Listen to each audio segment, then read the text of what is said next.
Yo, what's up, all you burner stones and potheads? This is Weedman 420 with the Weedman 420 Chronicles. How are all you vipers doing out there?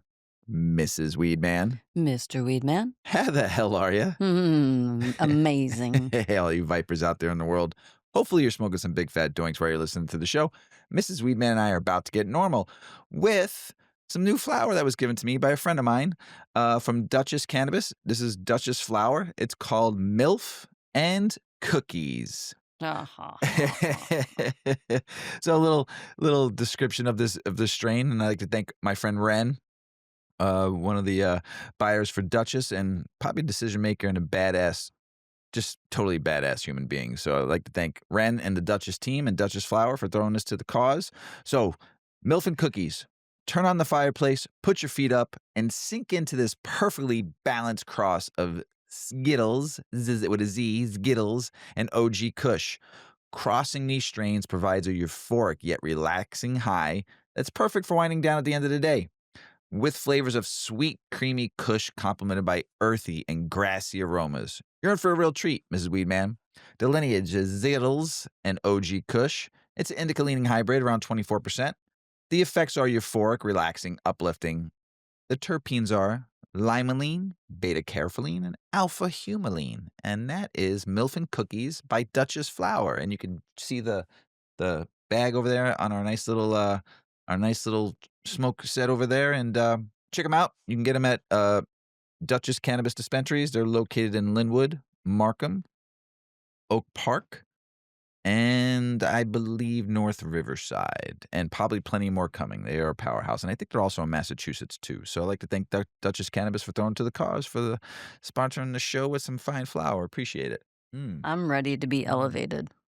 Well, before we get really elevated, tell us a little bit about 8decades.com, Mrs. Weedman. Yes. 8decades.com is our cannabis lifestyle brand. You can find us at decades.com.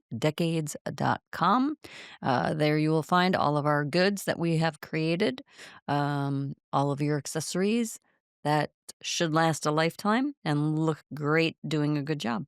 We also have hemp clothing, and we have some more information about me and Mr. Weedman, what we do, why we do what we do, and links to the podcast and swag for the podcast. So check us out, 8decades.com. Hell yeah. Check out 8decades.com. We appreciate everybody who throws to the cause. And as we always say, you support 8decades.com. You support the show so we can keep on doing the show every week for you. I'm good for the minute. So I went to Flower Expo today, and you were sadly missed. Not only just by me, but a lot of other people. I'd like to thank Kai for throwing us a press badge, and I got to walk around today and see tons of people that I knew and some new people I got to meet, and I want to say it was a very nice setup.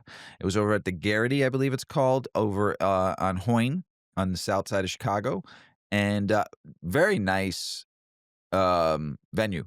Really nice. Big outdoor, compared to the one we went to in March, which was great also, but a little smaller. This venue had a very big outdoor area where there was food trucks, a lot of food trucks, and you had some vendors out there. I got to see our friend Briggs from Split Society. Thanks, Briggs. And out there, and then inside, very nice inside venue, cool lighting and the atmosphere, banging DJ.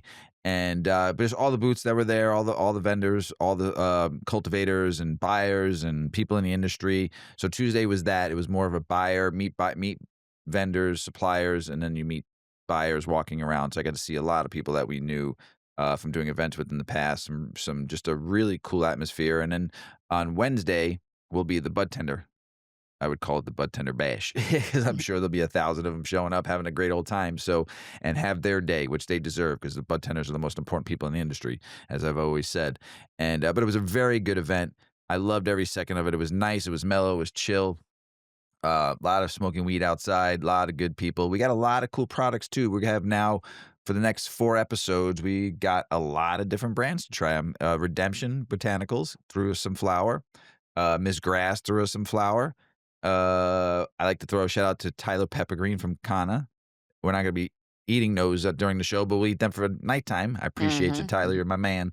And then who else? Our friend Carlos Kanja gave us some weed too to smoke. And yeah, I'm looking forward to trying all these different strains. I think I might be missing one. Oh, Elevate gave us some weed too. So we have four different cultivators to try, craft cultivators to try here. I'm looking forward to trying all their brands, and I've seen some of them. Elevate, I think, just launched here in Illinois, but Miss Grass has been around as long as I've been in the industry, and I really like their marketing and what they do. They're really cool. Is a women owned cultivator, and just proud to see them keep on rocking and rolling. Our friend Carlos, what is the cocktail? I can't remember off the top of my head. Up elevated? Up elevated cocktails. Yep, and he's working for them, and we have a new cultivator. I can't wait to try them. And then who else? Oh, our favorite Redemption. Thanks, Chad and Bo and Marshall for throwing to the cause. We'll get that next up. Smoking some doinks from them too, so I'm super stoked. Got to meet Jim Belushi today. Yeah. Kind of cool, and talked to him for a little bit, and had a nice conversation. And he made me laugh on a couple things he said. I won't repeat it on the show just yet. Hopefully, we'll have him on the show one day. We talked to Chris, somebody that works with him, Cannabev, who we know really well too. And so we talked, and maybe have him come on the show one day. It'd be great. Have fun to have Jim Belushi. I like to pick his brain. So, but it was good. All in all, great time. Saw a lot of friends, a lot of community. It was a very well-run event, and thanks, Flower Expo, for having us. Again, looking forward to the next one. So, sharks. Dun it, dun it, dun it, dun it, dun it, dun it, dun it. Not great whites, though.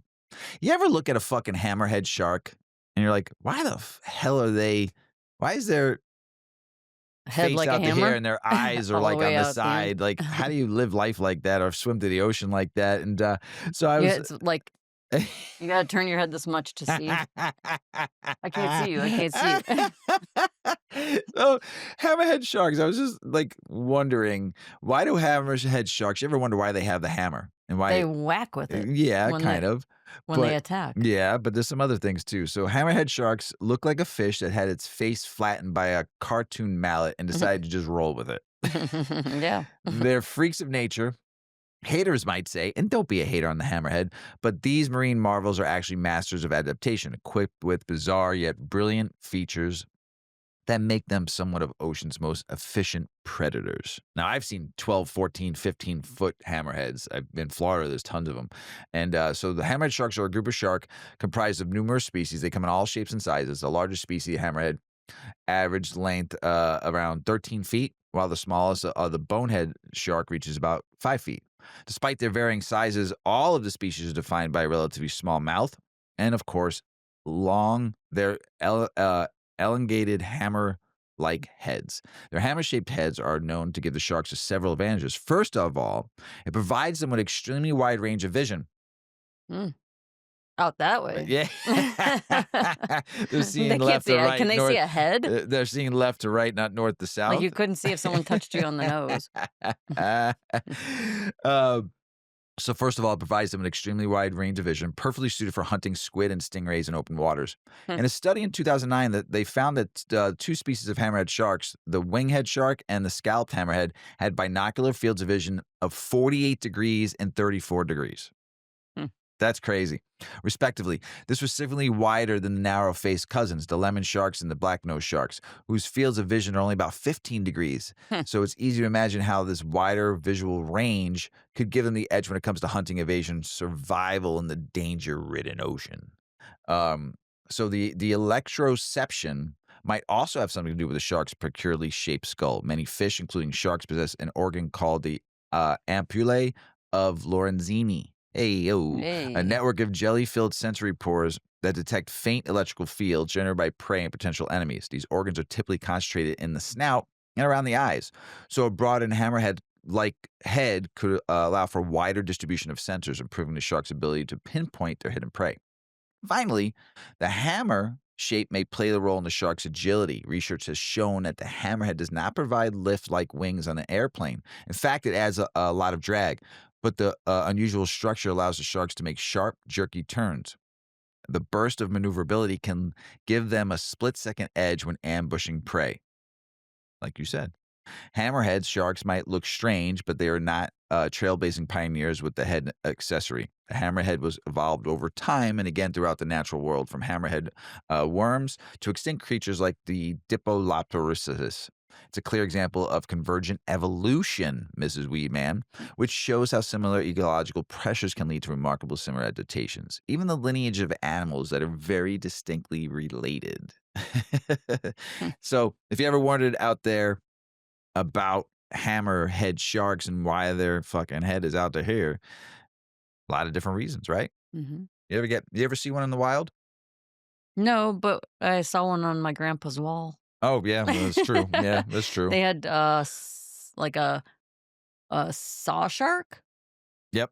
Yeah, yeah. Is that Yeah, they the big like, long nose shark, that yeah. and that was That thing's huge. yeah, that was Those in things the are office, and that was, monsters. like, 12 feet long, Right.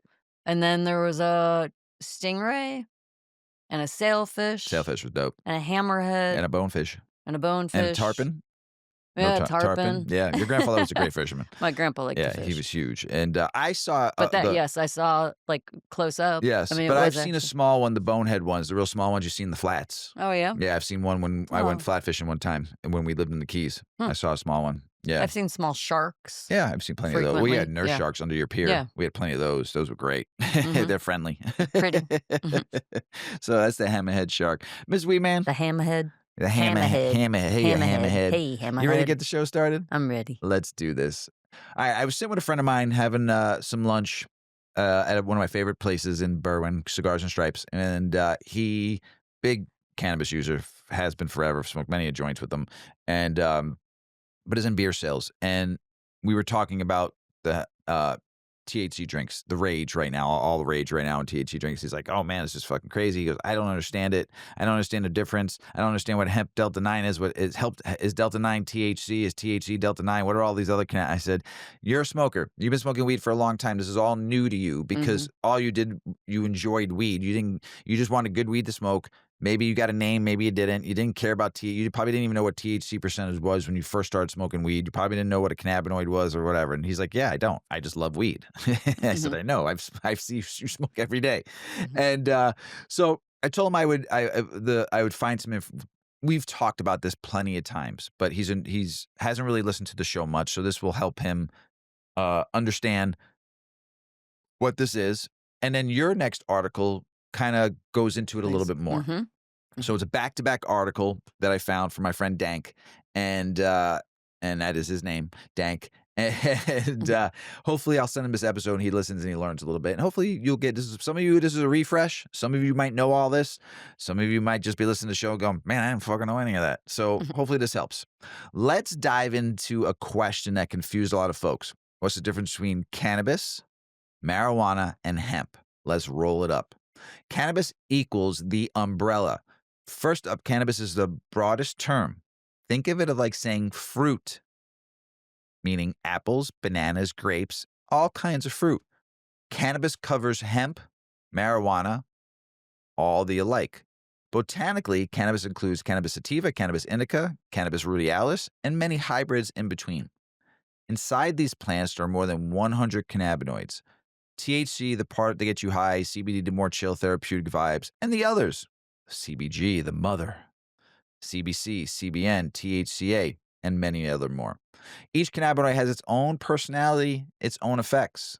Hemp now equals industrial, low THC, big potential. So, hemp by US federal law, hemp is cannabis that has 0.3% THC or less by dry weight. The tiny amount means hemp doesn't get you overly high. But hemp ain't boring. It's been used for centuries. Rope, paper, textiles, building materials like hempcrete, bioplastics, and the seeds. Nutrient rich, the oils, full of benefits. Because of the 2018 Farm Bill, hemp got legalized under regulation in the US, opening up tons of opportunity from wellness products to CBD infused stuff to THC drinks and so much more. So, marijuana, though, equals the psychoactive side, more THC. Then there's marijuana. When cannabis plants have more than 0.3% THC, they fall into this category. That level of THC brings psychoactive effects, the high. Marijuana, or more precisely, TH rich cannabis, is what's used recreationally, medically, and etc. Also worth noting, marijuana is a term with historical baggage, sometimes used negatively or politically. Some folks prefer THC-rich cannabis instead. So, it's used in many ways, Mrs. Weedman. Smoking, vaping, edibles, topicals, applications, and many more. For medical purposes, marijuana helps folks dealing with chronic pain, epilepsy, PTSD, nausea, saying what chemo brings, and more. So there's some differences at a glance here. Let me run a quick side by side before we move on. Because, Mrs. Weedman, clarity is power. Sure is. So we're going to start with the feature and then hemp and then marijuana. So THC content is a feature. 0.3% dry weight is hemp, less than 0.3%. With marijuana, greater than 0.3% is the feature. Psychoactive effects. Hemp, no, not overt. Marijuana, yes, and can be a little strong sometimes too. Feature, legal status, federal in the U.S., okay? Hemp is legal if regulated. Marijuana, federally illegal, some states legal. The feature is primary uses, hemp, industrial, wellness, nutrition.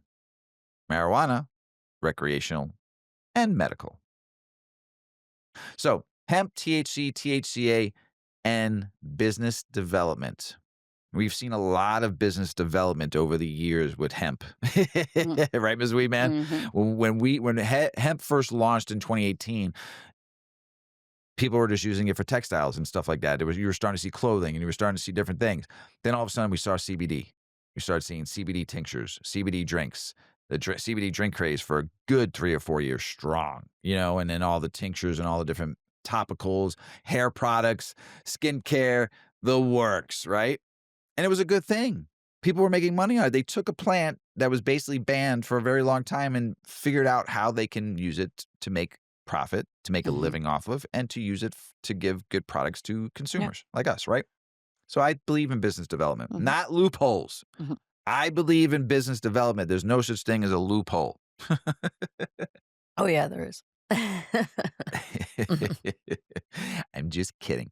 But I do believe you can take that loophole and turn it into what? BD, business development. So here's the twist. Some hemp products are showing up intoxicating. How's that happen if hemp must have less than 0.3% THC? So here goes. Hemp derived Delta 9 THC beverages and edibles are making waves because of how the law defines THC content. Quotes by dry weight. Producers can keep the THC portion small, weigh in other added ingredients, and still stay under the legal limit. THC flower is another tricky one. Raw cannabis produces THCA, which isn't psychoactive until it's heated or decarbed or decarboxylated. Some hemp flower has very little THC, but high THCA. And once it's smoked or heated, people feel it. So it's technically legal under some interpretations, even though it acts like marijuana when used that way. Does that make Mhm. sense? Probably not to everybody. Do I need to read it again? Nope, Okay, because I'll be continuing. there it Yep. is. So there's a debate, of course. Regulators are scratching their heads about what it is should be allowed. Some states are pushing back, saying some of these hemp based products are skirted laws. Looking ahead, stigma, laws, education. Here's where I want you all to pay attention. Ready, Mrs. Weeman? Pay I'm attention. ready. Paying attention. Federal rescheduling of cannabis might change how things are classified, taxed, regulated. More clarity is coming, but also more complexity. Education matters. If you're consuming, creating, or investing, knowing these nuances helps you avoid legal issues, get what you expect, and push back on stigma. As public acceptance grows, these definitions, plus culture, understandings are hugely important. We got to know our shit. So, some thoughts here. So, there you have it. Cannabis is the umbrella, the whole family. Hemp equals low THC, non psychoactive, mostly industrial and wellness uses. Marijuana equals high THC, psychoactive, used recreationally and medicinally. But then hemp with delta 9, THCA, and creative interpretations of dry weight are turning some lines fuzzy. So here's some tips, tricks. Ready? When someone uses weed, marijuana, cannabis, or hemp, don't just assume you know what they mean. Ask how much THC, what form, how they're using it. That clarity keeps everything smoother, legally, experimentally, and culturally. Now, Mrs. Weedman is going to go into a little bit more of what cannabis chemotypes are and a guide to hemp's 5 categories. Now, understand this. This is going to be a little technical. It's going to be a little scientific. So pay attention. There's a lot in this article that could blow right past you, Mhm. right? Even Mrs. Weedman was reading this going, ooh, it has got some science. Yeah, some things just don't translate well to be read out Right. loud. Yes. So I tried to make this a little bit more understandable, cutting out anything that was just kind of redundant, or I just did some editing. So And this is by High hopefully, Times. yeah, We appreciate yeah, them. The last article was by Green State. We appreciate them for trying to get clarity when it comes to all these different categories of yes. cannabis. Here's a thing that I kind of a visual that I give people when people are confused between hemp and cannabis. Like, it's all the same thing, isn't it? Well, yeah. Think about tomatoes. It's very relatable. Everybody knows a tomato, everyone knows a tomato But do seed. they know a tomato? You say tomato, I say tomato. So, think about tomatoes and think about the variety of tomatoes. You could have a beefsteak tomato, you can Mm, have a heirloom tomato, you could have a cherry tomato, you could have a Roma. Roma tomato, Mhm, okay? So and then, like, the Campari tomatoes, which are particularly good, mhm. and those little jewel like, the little sweet babies. So, you know there's all these different tomatoes. They all relatively grow the same way, the seeds pretty similar, but the outcome has a variety of differences, Yep. okay? So that's really it. That's all it is. There's a marijuana plant, and the marijuana plant has flowers. It blooms into a flower. The flower on a marijuana plant, if you consume it, will give you a psychotropic effect. It's going to give you an entourage effect of all of these things that will happen, but you will get a head high. You will get high. Okay. Now you have a hemp plant. It's just a different variety of the same plant. The hemp plant is also going to flower. And those flowers could also be consumed if you really wanted to. But those flowers, when you consume them, are not going to give you a head high, but they will give you all of the other effects that cannabis might give you. Just no head high. Same plant, just a different variety. That's really it. And so by law, when the 2018 Farm Bill came about, the hemp farm bill, they reinstated that you can farm hemp. You have to have a license to do so, but that hemp can have THCA, which is the same thing that grows on, here's more confusion. THCA is the flower on both the marijuana and the hemp plant because the only way to get THC is by heating. You have to conduct heat or friction to the flower to kind of have this chemical reaction that creates THC. So, same plants, different varieties, same flowers, different outcome, different intensities of THCA or THC once it's heated. That's it. So the 2018 Farm Bill said you can grow hemp, but that hemp, when it is growing, cannot be higher than a 0.3% THC. And then they gave licenses for medical dispensaries and, the cultivators, right? Cultivators for medical and cultivators for recreational cannabis. And there they're using the marijuana plant, and that THC has no limit. I mean, there's a limit, but you're growing the flower for the psychotropic effect. Over here, you're growing the plant for a wellness effect, really, Mhm. right? Yeah. So that's Peop it.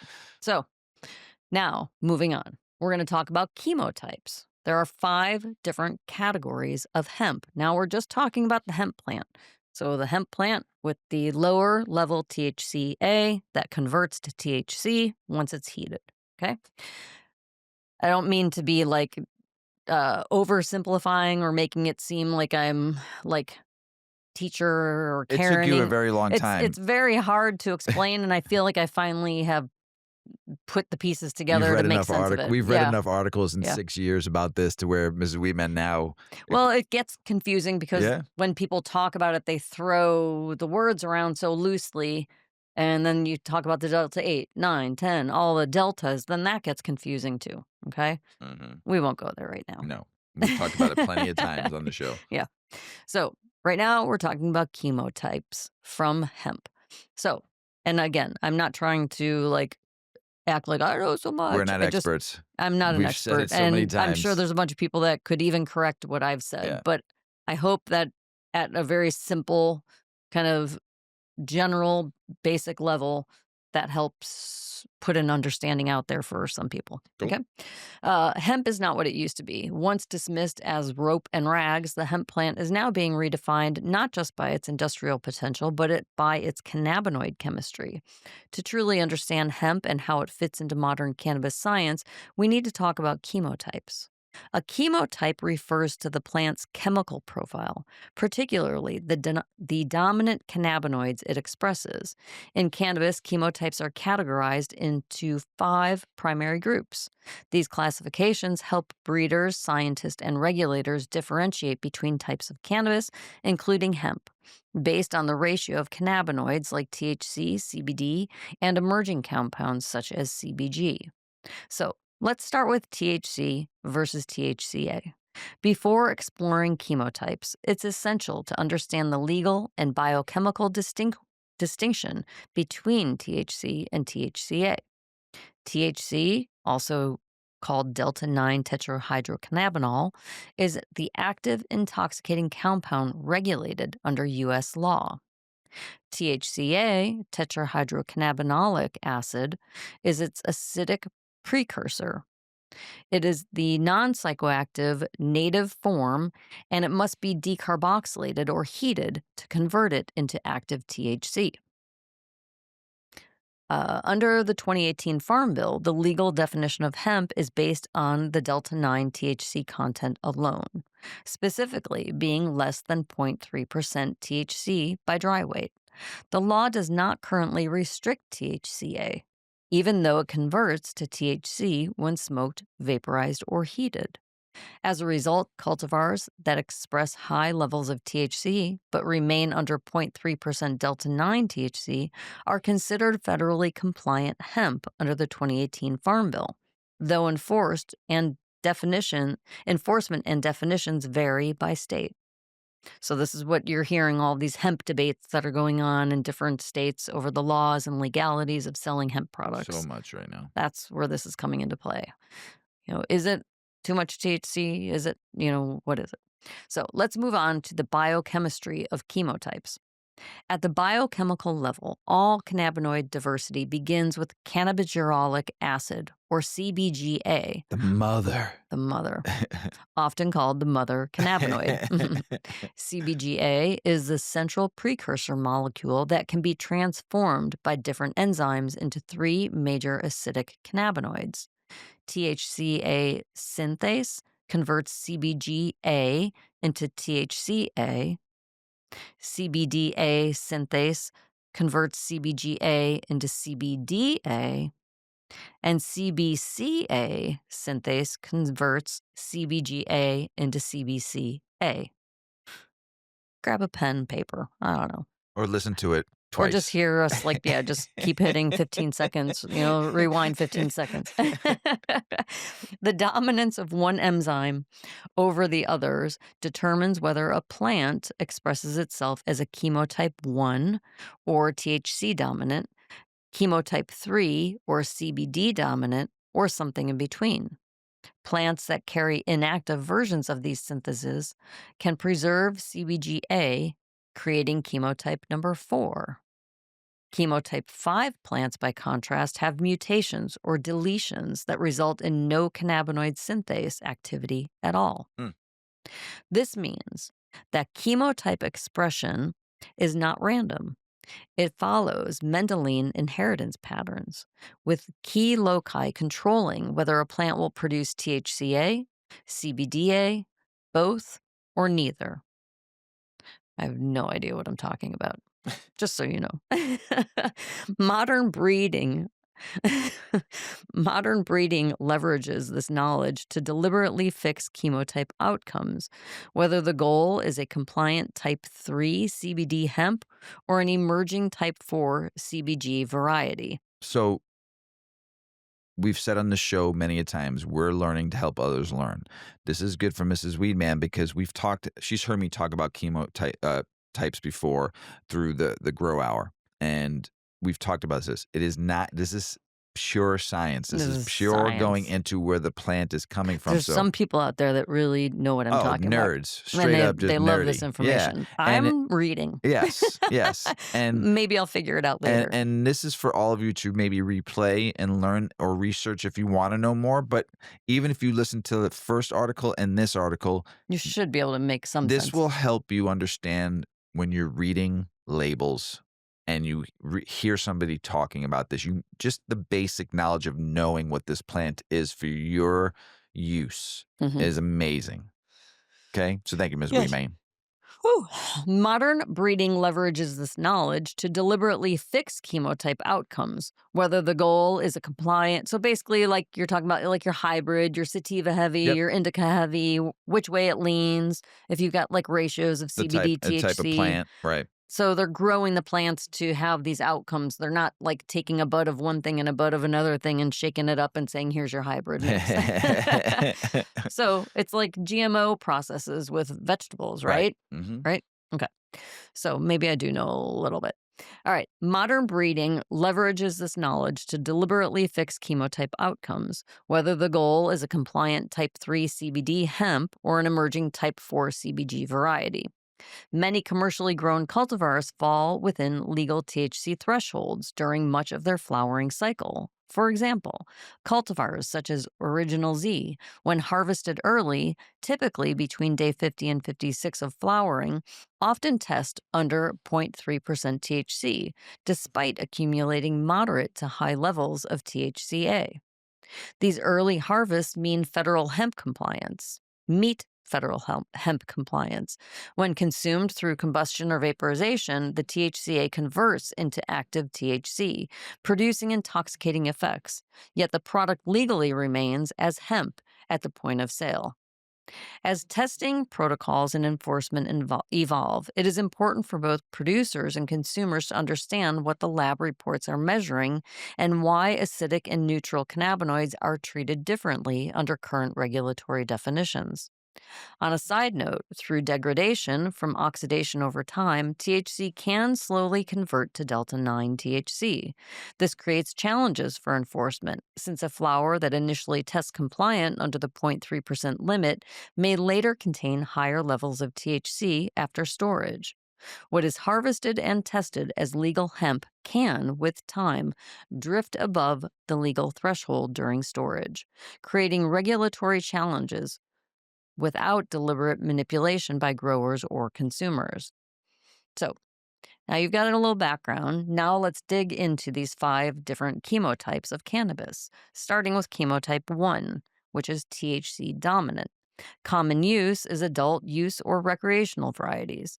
A normal ratio is a high THC, low CBD, often a 20-to-1 ratio or higher. This is a classic drug type cannabis. I thought that was funny to say Yeah, that. right. It's the druggie. It's the druggies. They look for this.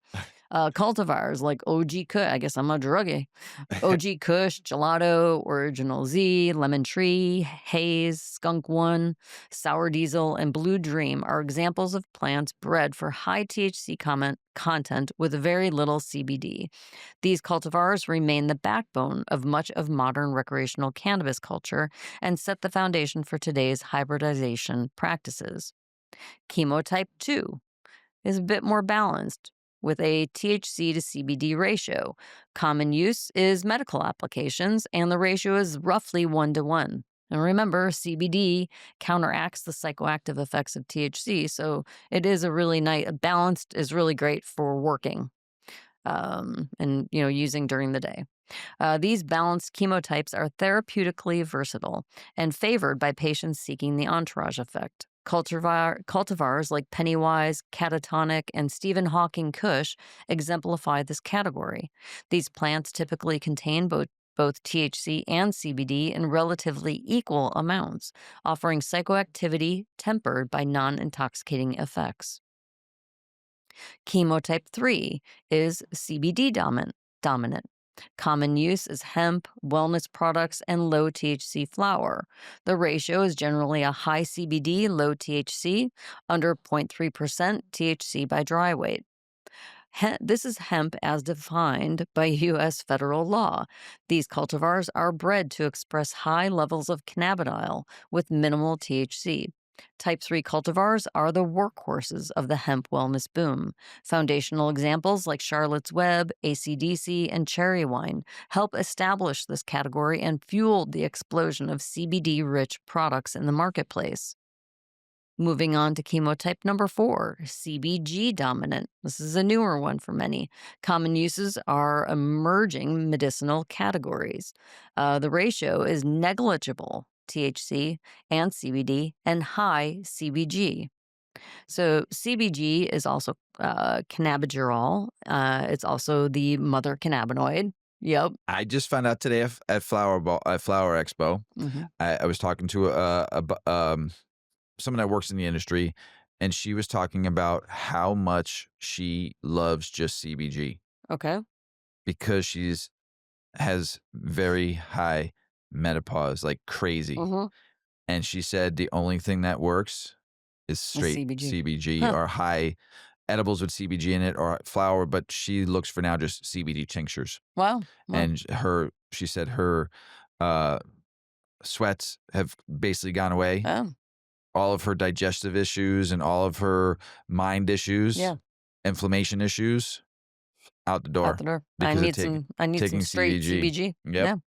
All right. Well, it is the mother cannabinoid, the precursor to THC, CBD, and CBC.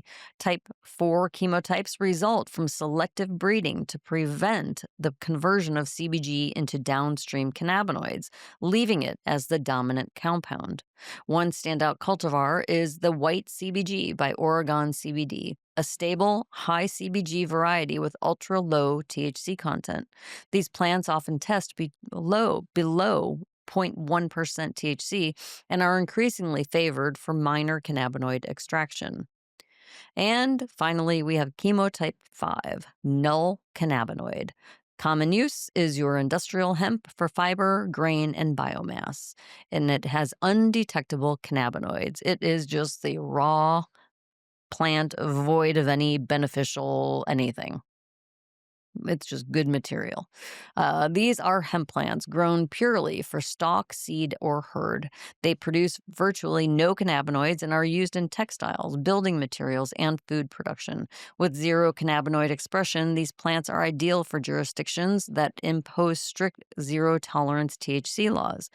Though devoid of resin, they are essential to the hemp ecosystem and remain the backbone of traditional industrial hemp cultivation.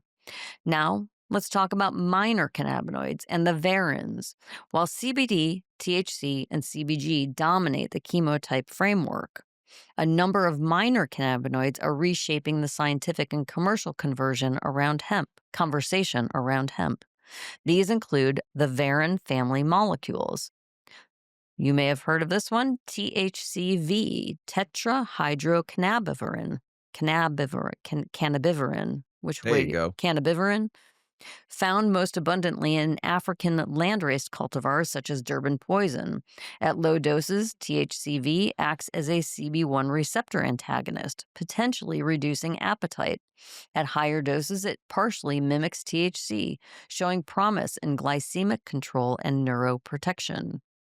CBDV, cannabidivarin, cannabidivarin, the varin counterpart to CBD, frequently found in Asian or Himalayan hemp varieties. Preclinical research suggests potential roles in epilepsy and other neurological conditions.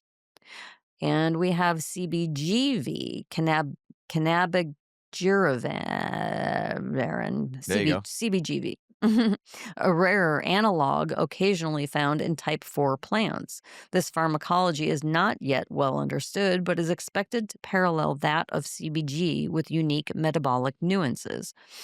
Beyond the varins, the other minor cannabinoids play important roles in the broader chemistry story of cannabis. CBC, cannabichromene, a non intoxicating cannabinoid that is often present in small amounts in type 1 and type 3 plants. CBC has been investigated for its anti inflammatory and analgesic properties. Emerging research suggests that CBC may also contribute to neurogenesis and mood regulation, making it a quiet but meaningful component of the entourage Also effect. good for the Hmm. brain Hmm. and acne. Ah. Okay. CBN, cannabinol. Unlike most cannabinoids, CBN is not directly produced by enzymatic conversion of CBGA. Instead, it is formed through the oxidative degradation of THC over time. This makes CBN an indicator of aged cannabis. While often present in only trace amounts in fresh flower, CBN is thought to contribute to sedative effects and is being studied for potential applications in sleep regulation and appetite stimulation. For hemp cultivators, CBN illustrates how post harvest chemistry can shift the cannabinoid profile independently of genetics. Moving on to CBCV, CBL, CBT, and others. The cannabis plant produces dozens of rare cannabinoids that appear only in very small concentrations. CBCV mirrors CBC in structure, but with a shortened side chain. All right, well, that's good. Science. Yeah. CBL is a degradation product of CBC formed by exposure to light. CBT has been detected in trace levels in some samples, but its pharmacology remains poorly understood. Though individually minor, these compounds collectively enrich the complexity of the plant's resin. The presence of these minor cannabinoids highlights the fact that cannabis is not a singular molecule plant. Instead, it is a chemically diverse system where dozens of compounds interact synergistically. Many of these cannabinoids are pharmacologically active in subtle but potentially important ways, and breeding strategies are beginning to explore how to enhance or stabilize their expression. While most consumers remain focused on THC and CBD levels, researchers and breeders increasingly recognize that the future of hemp lies in the minors. Cultivars optimized for CBC, CBN, or varins could lead to the next wave of hemp derived therapeutics and functional wellness products. So, hemp is no longer defined by how tall it grows or how thick its stalks are. It is now defined by its chemistry.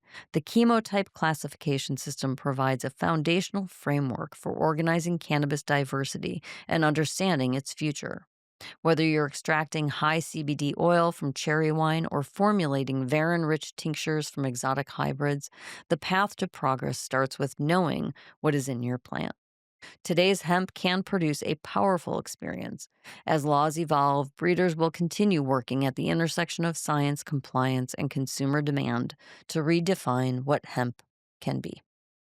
Great stuff. Yeah. Very long, these two articles, but hopefully this is some education that you can go back to because we've done this in other but so far I couldn't even tell you sometimes what episodes we've Yeah. done, No, I have no idea, but yeah. Right. But mark this episode if you have people that don't understand, if you work in the industry and you know people that are trying to lead them to this episode and have them listen to the first two, to help Yeah. them understand it. There was one thing that was good in this article too. It says consumer confusion. Many consumers cannot easily distinguish between hemp flower and traditional cannabis. A jar labeled hemp in Tennessee may feel indistinguishably from weed in California, highlighting the gap between chemistry and legal language. Hmm. Yeah, it's crazy. I thought that was good too when they threw that in there also. So, but great stuff, Mrs. Weedman. I know, like you said when you were reading, I didn't know what the hell I was talking about, but this is why we do this, right? Right. Education. It's very important. So here's another one. How I've been getting a lot of questions lately, and I answer them thoroughly, and I do the best of my knowledge, and then Hmm. I go back and I research again. on these kind of questions. Like we just talked about hemp and Right. marijuana and stuff like that. Here's another one. We've talked about this on the show before, but someone asked me again, what's the difference between CO2 extraction, hydrocarbon extraction, uh, hash rot? You get these questions all the Yeah. time. So to bring this up again in our show, we might have done it before, but also new listeners, they might not have listened to the last 275 episodes, so those, if they're going to listen today, we want them to learn what they're asking questions on. So, how to use hydrocarbon gases for cannabis extraction. You've probably seen live resin, shatter, wax, sauce, terms thrown around in the cannabis circles, but what really separates good concentrates from mediocre ones? How do we get those full terpene profiles, maximum potency, clean flavors? One major player, hydrocarbon extraction. Um, what is hydrocarbon extraction? Here's the breakdown. Hydrocarbon extraction uses solvents like butane, propane, or blends of both. These are hydrocarbons, hydrogen plus carbon molecules, which are excellent at dissolving nonpolar compounds in cannabis. Think THC and CBD and terpenes. It differs from CO2 extraction. CO2 extraction uses carbon dioxide under high pressured, varied conditions. Hydrocarbons use those more volatile gases. The payoff is often stronger aroma retention, more potent concentrates, and more versatile end products. So here's a step-by-step process, and this is how it typically goes. And you know what's happening behind the scenes now. There's the preparation. Clean and sterilize all gear. Choose high quality plant material. Conditions the material. Dry it. Size it. Reduce moisture so it works well with the solvents. Extraction and washing. Pass the solvent butane propane over or through the cannabis plant material. The solvent dissolves cannabinoids plus terpenes, leaving behind undesirables. Excuse me. Collection and purification. Solvent plus extract gets collected in a chamber. Filtration to remove particles. Heat temperature control to push off residual solvent back into recovery. Closed loop systems are common so solvents is used safely. Then there's post processing. Further purification, vacuum purging, maybe reintroduce terpenes if needed. Then there's the decarboxylation if you want psychoactive THC active. The final testing for purity, potency, and safety. There's types of extracts and their characteristics. Depending on how you run the process, what you use, temps, you get different flavors, consistencies, and strengths. Live resin, flash frozen plant material before extraction. Max terpenes, very flavorful. Shatter, translucent, brittle texture, often support potent. THC is pretty up there. You also got wax and butter, more malleable, creamy, easier to handle. Sauce, high terpene full spectrum extracts, HTFSE. Think strong entourage effects, rich full spectrum cannabinoids and terpenes. Smooth experience. So, why do people use this? The benefits. Here are the top reasons why hydrocarbon extraction is blowing up in the concentrate world. Higher product quality. You get purer yields with minimal compromise to the plant's compounds. Potency, flavor, aroma, more of what people want. Preservation of compounds, low temperature, less harshness. Terpenes preserves, cannabinoid profile more faithful. Then you get some versatility. Same extraction setup can give you different types. Live resin, wax, shatter, sauce, etc. Scale up or down. There's some cost effectiveness. Lower energy, equipment more affordable in some cases. Quicker thought means more output in less time. Efficiency and high yields. Big yields of cannabinoid terpenes relative to most other methods. Less wastage. Then there's sustainability. Using trim runs, part of the plant's less flashy, like sugar or fan leaves. Gives value rather than waste. Reuse of solvents and closed loop systems helps. There's some toxic residue though. If residual solvents, butane, propane aren't fully purged, they can leave harmful traces. Must have strict quality control testing. The flammability wise, these gases are volatile. One wrong move and boom! Closed loop systems are essential. Proper ventilation, gas detection, smoke solvent vapors, PPE, etc. Regulatory compliance. Whatever jurisdiction you're in, there are laws, licensing requirements, safety standards, OSHA, NFPA. You must follow. Just because something works doesn't mean it's legal everywhere. Training and equipment quality. Skilled operators only, please. Clean, sterile gear, certified systems. Sloppy setups equal dangerous products, both for workers and consumers. Here's some insights and why this matters. Here's why you should care. If you're a consumer, knowing how your concentrate was made tells you about quality, flavor, potency, but equally safety.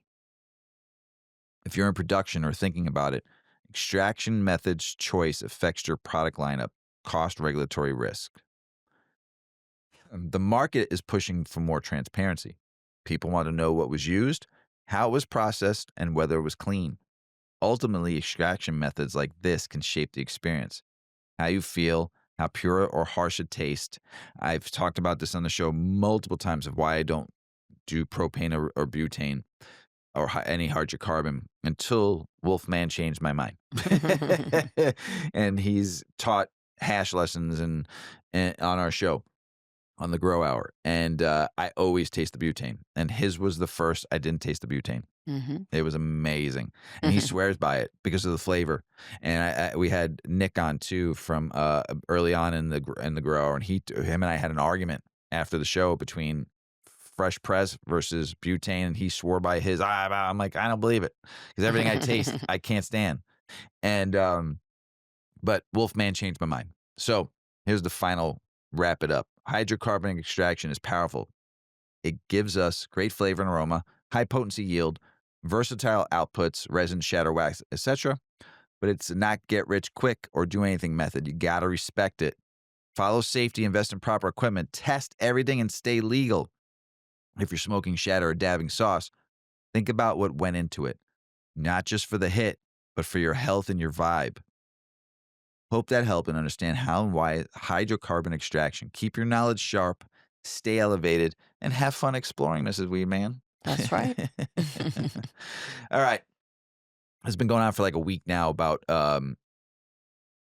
weed causes infertility, miscarriages, genetic defects. This has been a bunch of articles came out within this last like 7 to 8 days. So we looked at a few, took some out of a couple. Mrs. Weedman put some shit together for you. So this is miscarriages, genetic defects. Weed may cause this. This article says bull poop. That's the claim. The evidence says otherwise by High Times. Yep.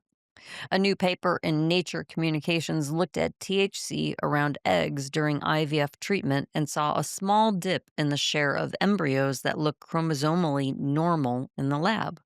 A local TV segment turned that into weed causes infertility, miscarriages, and genetic defects.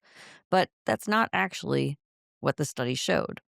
It didn't track pregnancies or babies, and it used leftover immature eggs in petri dishes. Human studies find no slower time to pregnancy, and an IVF cohort found no worse IVF results. If you're trying to conceive or are pregnant, mainstream guidance says to pause cannabis use, per the CDC and the ACOG. While the scary headlines go further than the data.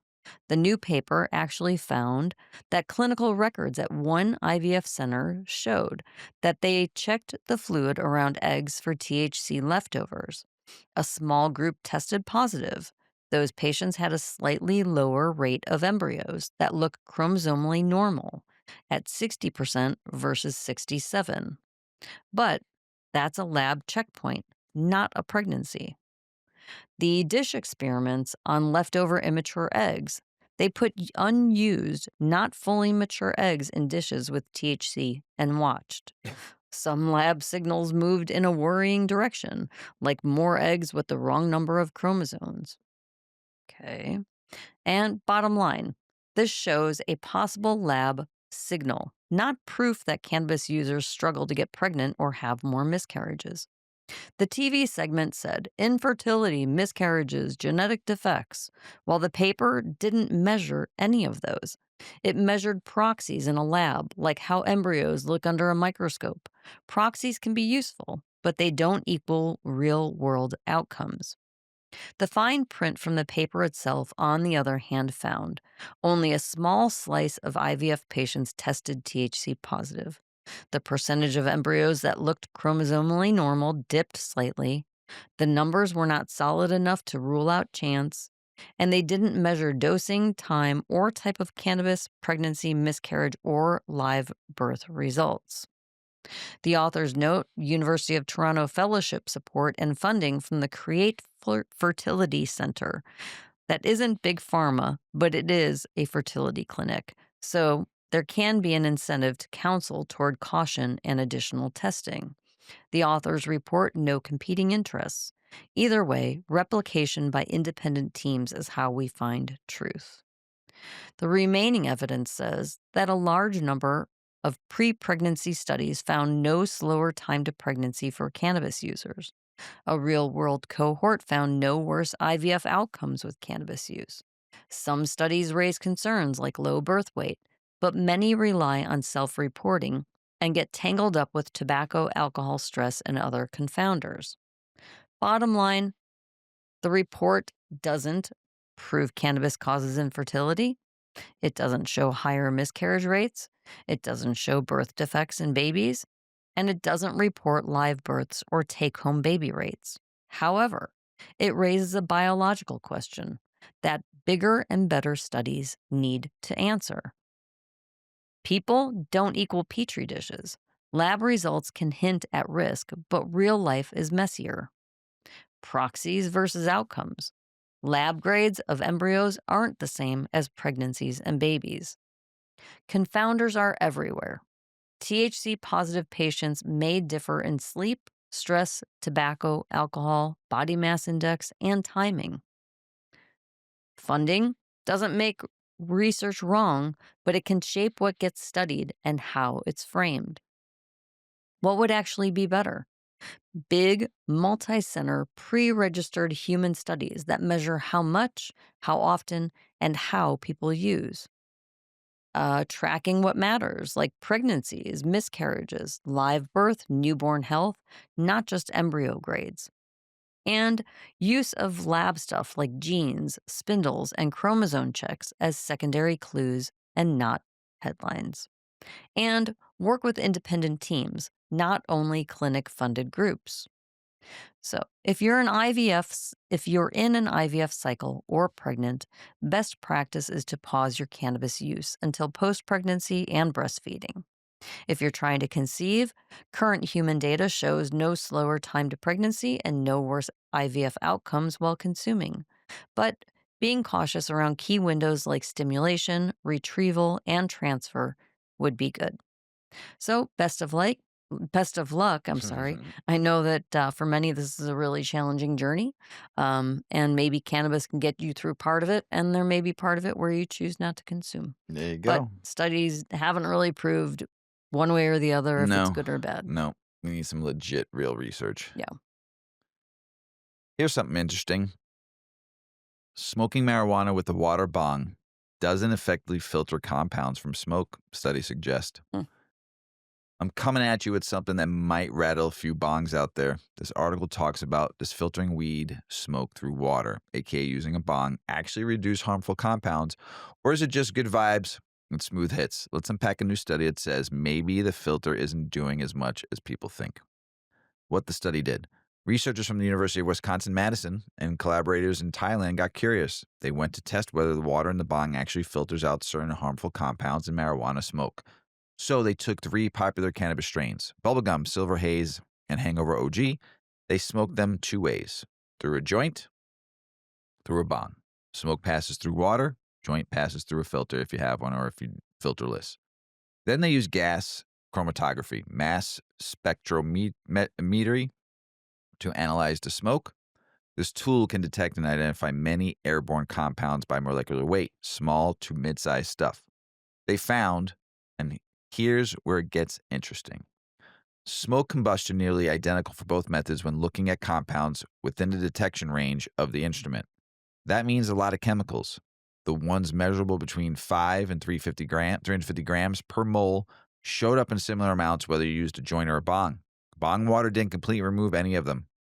There were no compounds detected in joint smoke only, which would have suggested bong water captured those. Nothing conclusive like that came through for those size ranges.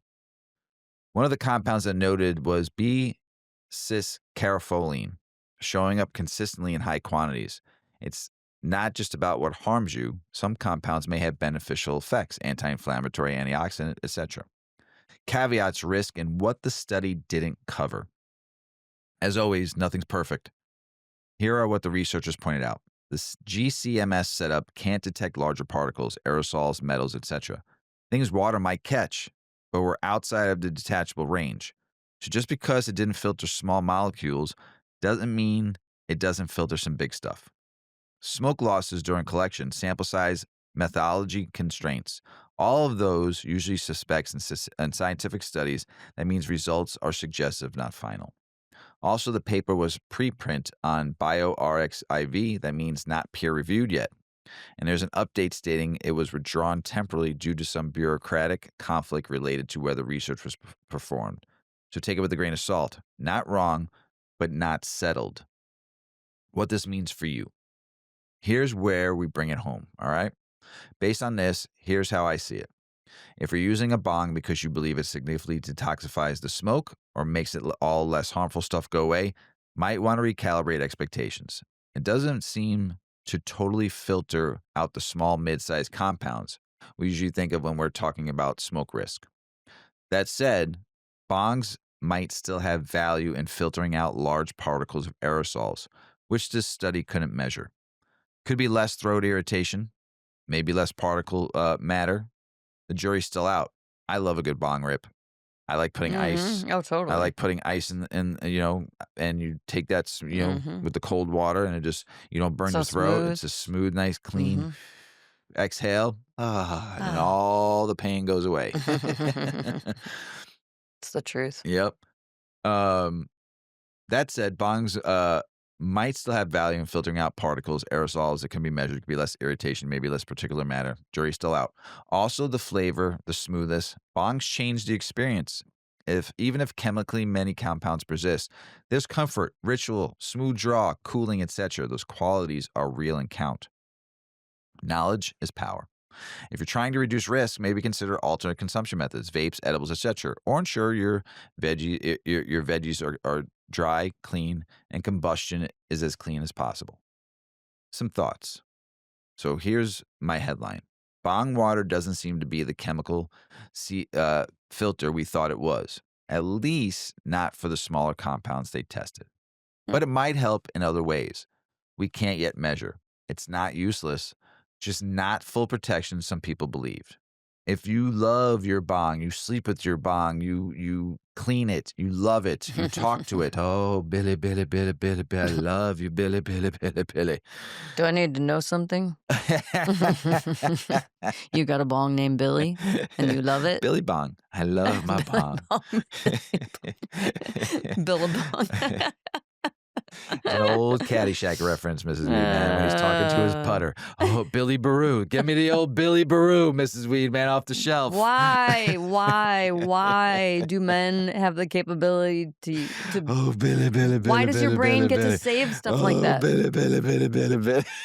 My mom always said, it's like, think of our brains as like a little index card box and it's files, right? And like women just have a certain number of files and things like, and the order is one way. And men have a certain number of files and That order. goes this way. But men have this like This extra way. category. This way. And it's like unnecessary information. It's great. And they have so much of good. it. And So you could good. just save it and it just pull it up. So comes out of freaking nowhere. random. Like, where do you remember that stuff at? I've explained this to you many a time. Like useless information just Caddyshack. disappears. You know how from many me. times I've seen the movie Caddyshack in my I've life? seen it a Not as friggin' many as ton. me. I don't know. Not as many as me. I don't know. I might challenge you. I will challenge you. I don't know how you'd count. I've probably seen it at least 50 to 60 times. If it was based on recall of scenes and things that people said, yeah, you win. Because sometimes I can watch a movie 10 times and watch it again like I've never seen it before. So let me finish this up. Sorry. Stay curious. No, it's all right. I love that. And stay curious. More studies are going to dig deep into bongs and can and can't filter. And for you, that means better choices, better hits, maybe less harm. I hope this helps clear up some myths. Let us know. Drop some insight. Make some comments for me. Tell me what you think. All right. One of my favorite journalists, again, this I really wish I can write like Reginald Reefer. Prolific. Yes, I really, really wish I can write like Reginald Reefer. I do. And, we've used a ton of his articles, and the invite still stands. If anybody knows this journalist and if he's ever in Chicago, please, I would love to offer you pizza on me, some really good fire weed from the growers I hang out with, and I would love to just get to know you. And I think Mrs. Weedman has heard me enough to say that. Um, so, uh But this is a really, really, really good article about young cannabis users. And it's three things young cannabis users get wrong about weed. And this is advice from an OG stoner, as in Reginald Reefer. And this is a really good. I mean, a lot of articles we read from him I thought are always really good. And but this one here really brings it home for you young users out there that are just starting your cannabis journey. So take a listen. It's a little bit long. Just stay tuned, stay high, and get lit from this article. Tell us about it, Mr. Weeman. Yeah, and if you choose to just consume the way that you're consuming and it It's just doesn't go fine. along with this article, then just do your thing. It's just fine. It's just weed. Right? Enjoy it the way you enjoy it. All right, here we go. Cannabis wisdom from 2 decades of cannabis evolution. You good, Mr. Weedman? I'm good. All right.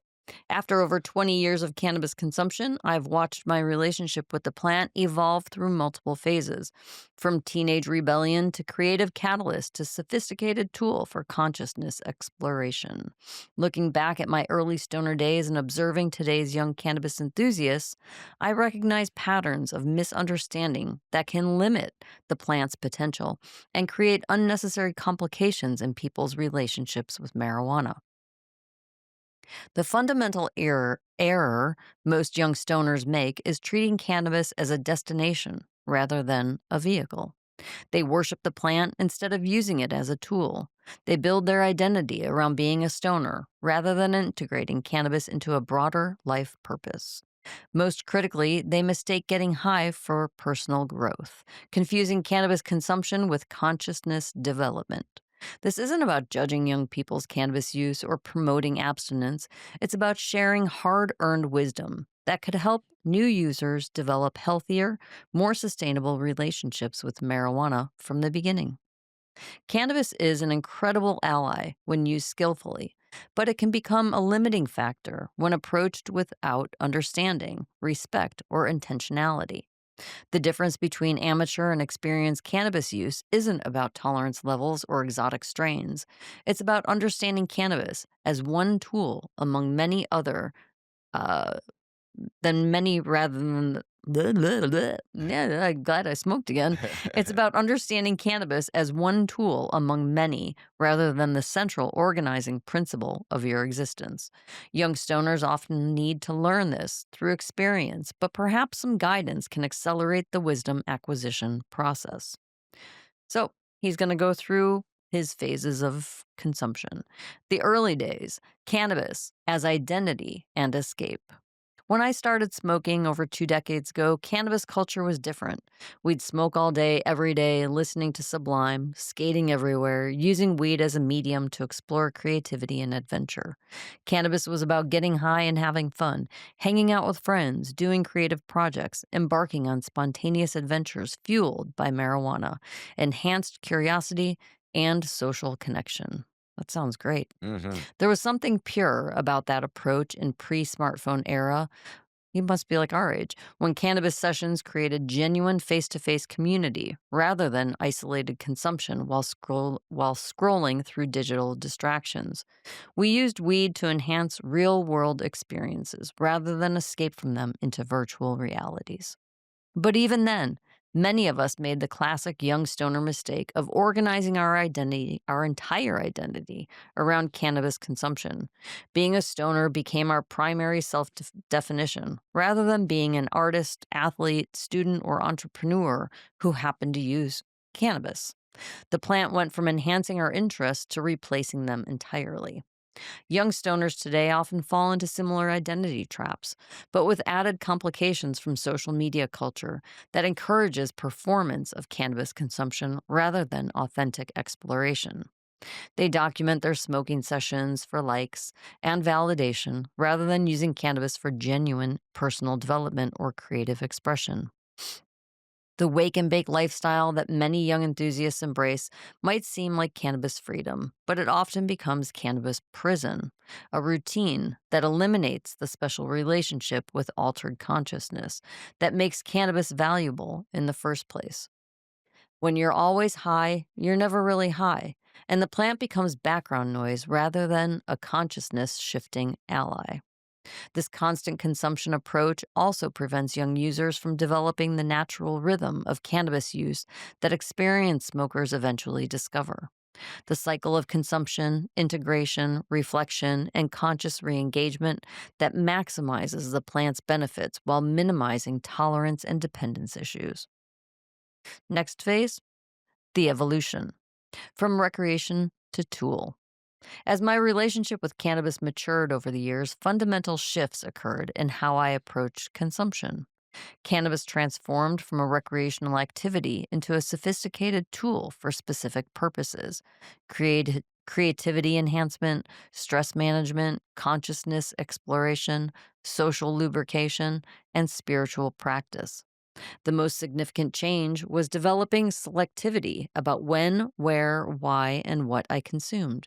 Instead of smoking whatever was available whenever the opportunity arose, I became intentional about cannabis use, choosing specific strains for particular effects, timing consumption around activities that would benefit from enhancement, and maintaining periods of abstinence to preserve sensitivity and prevent habituation. Quality became more important than quantity. Rather than accepting whatever cannabis was available, I developed preferences for specific terpene profiles, cultivation methods, and effect characteristics. This wasn't cannabis snobbery. It was recognition that different cannabis products dramatically it was the recognition that different cannabis produces dramatically different experiences, and optimizing the input improves the output. The relationship became bidirectional rather than one sided. Instead of just consuming cannabis, I began studying the plant, learning about cultivation, understanding cannabinoid interactions, and eventually growing my own medicine. This deeper engagement created appreciation for cannabis as a living ally rather than just a commodity to be consumed. Most importantly, cannabis stopped being the center of activities and became a potential enhancement to activities that were already meaningful. Instead of organizing life around cannabis consumption, I integrated cannabis into a life organized around purpose, relationships, creativity, and growth. This evolution didn't happen overnight. It took years of experimentation, mistakes, tolerance breaks, and conscious reflection to develop a mature relationship with the plant. But the destination was worth the journey. Cannabis as a powerful ally rather than a recreational distraction. Now, next is the sophistication of strain selection. One of the clearest indicators of cannabis maturity is developing sophisticated preferences for specific strains and effects rather than treating all cannabis as interchangeable. Young stoners often approach marijuana with a weed is weed mentality, focusing primarily on THC potency while ignoring the complex interplay of cannabinoids, terpenes, and growing conditions that determine the actual experience.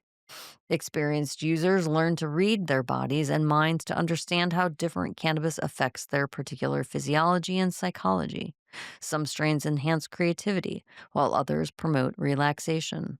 Some facilitate social interaction, while others support introspection. Some energize, while others sedate. Learning these distinctions allows for intentional consumption that serves specific purposes, rather than random intoxication. The development of refined preferences often leads to quality over quantity approaches that young stoners might initially resist.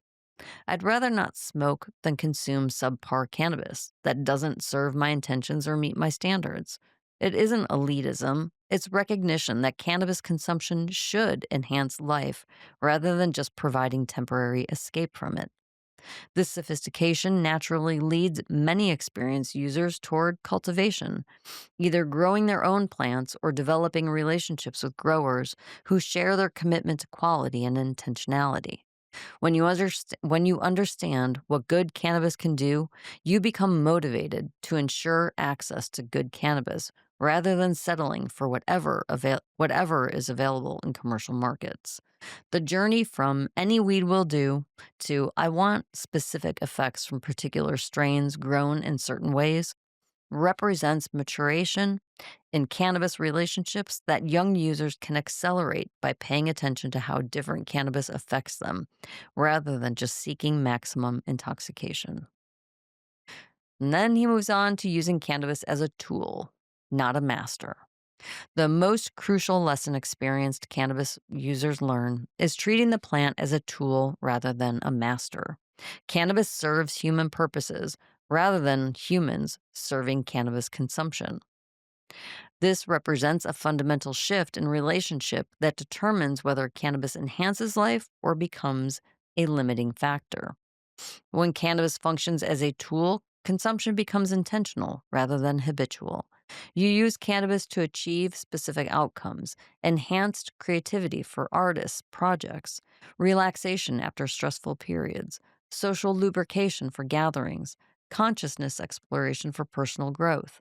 The plant serves your goals rather than becoming the goal itself. Tool based cannabis use naturally includes periods of abstinence when the tool isn't needed or when maintaining sensitivity requires breaks from consumption. These tolerance breaks aren't deprivation, they're strategic choices that preserve cannabis's effectiveness while preventing habituation that reduces the plant's benefits.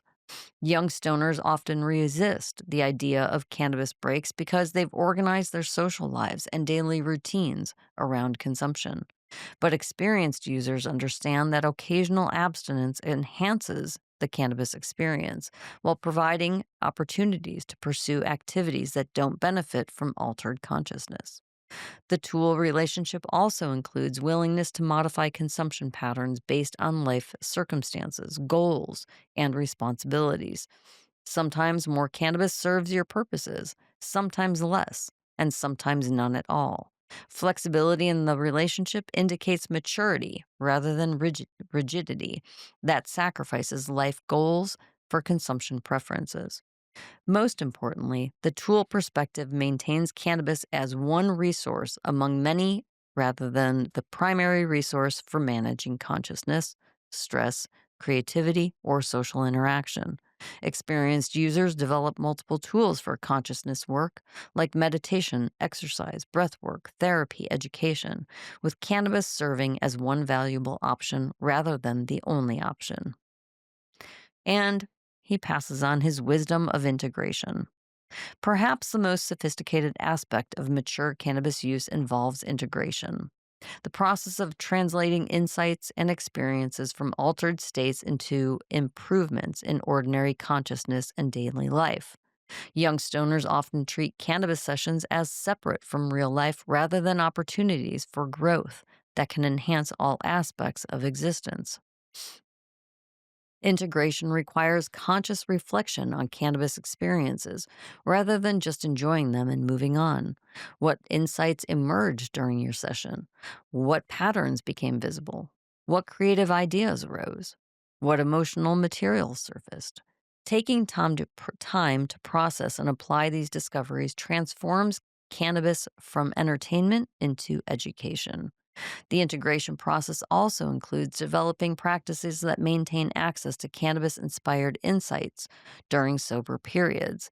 This might involve journaling, artistic expression, meditation, or other activities that help anchor elevated states and perspectives in ordinary consciousness. Experienced users learn to approach cannabis as a teacher rather than just a good time.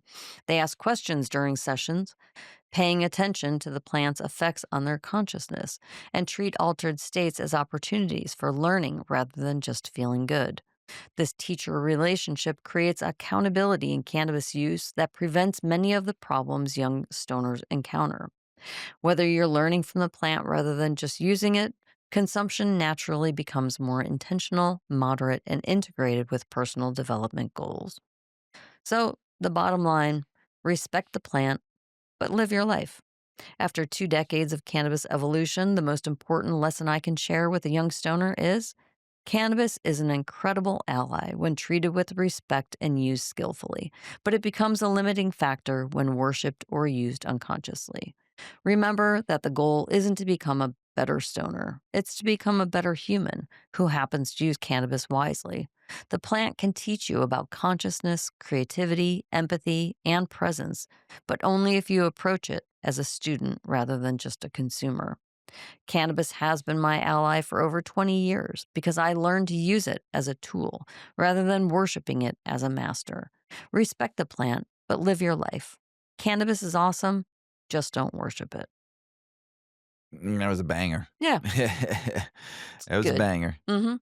Good Good stuff. advice. Yeah. Good advice. Political state and business news. Kentucky's medical marijuana game is about to level up. Dispensaries should have products ready for patients by next month, according to top state cannabis regulators. 2 of the 16 cultivators are ready for operating, and shelves may be open in Beaver Dam first. With Mm. over 19,000 patient certifications already approved, initial supply might be tight and prices higher. Always is in the Always. beginning. Always. Always. Ann Arbor City Council is moving to ease rules so marijuana dispensaries near schools can stay open. Cool. The Midwest's biggest weed fest, Legacy Cup, goes down September 27th at Surly Field in Minneapolis. When Minnesota's first event licensed adult use sales are legit this year, which they are. Enjoy Killer Mike, Warren G, Afroman, Ganja Games, vendor booths, live art, and awards. General admission is $25 if you grab early. Bring the vibe, support local growers. California and Connecticut states chilling with recreational weed laws are now arresting people for running illegal cannabis shops. From April to June of 2025, California nabbed 93 folks for unlicensed growing and selling. These ghost dispensaries don't get regulated testing, taxes, or oversight. Risk public health and hurting in the legal market. Law ain't just about locking up. Some make legal access fair instead of always reaching for the cuffs. In Michigan, Exclusive Brands is arguing workers can't unionize because cannabis is still illegal federally. They filed with the NLRB, claiming federal prohibition strips cannabis workers of labor protection under the NLRA. Observers say it's a big reversal since the NLRB decisions have recognized cannabis employees' rights. With labor laws hanging in the balance, the case could shake the industry.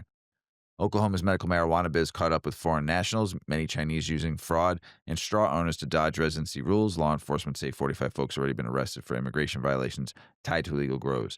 They testify this week in Congress. The state once had 1,400 licensed ops, now only 5,000 remaining, with 2,000 cultivators flooded with market and oversight issues.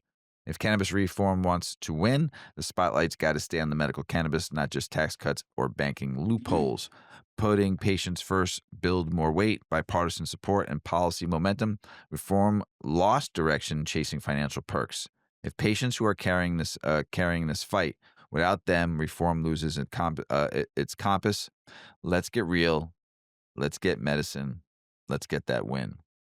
Uh, West Virginia farmers are mad. Strict rules forcing them to burn product because test shows THC above 0.3%. Regulators following USDA limits, but growers say it's killing profit. In Preston County, one farmer lost hundreds of dollars. Farmers want clearer THC thresholds, less waste. If we want hemp to thrive, regs got to make some sense. Minnesota just flipped the switch. Adult use cannabis sales are live. Congratulations, Minnesota. Only Well, took you 2 years from the vote. State licensed dispensaries opened last week. Legacy Cannabis in Duluth is first. Vero Growth says they're about to save quality products. And said before now, you had to hit tribal lands for recreational cannabis. Not anymore. Finally giving Minnesotans more access. State law, new vibe. Maryland's appellate court just ruled psychoactive hemp stuff like Delta 8 and Delta 10 THC have always been illegal in the state. Hemp companies tried suing, saying laws are unconstitutional, but the court said nope.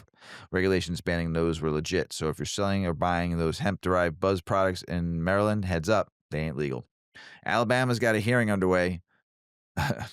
Poor Alabama. Yeah. Oh my God, Still doing we've been suppositories. talking, not even yet. They They still don't still even have it. That's what I'm they've just been saying. talking about it for Ready? this long. Alabama's got Come hearings on. underway to settle the medical cannabis licensing mess. Companies denied license and say their selection process was shady. It's still, they're saying it. Disputes, lawsuits, and questions about how Alabama medical cannabis commissions picked winners are delaying medicine getting to patients.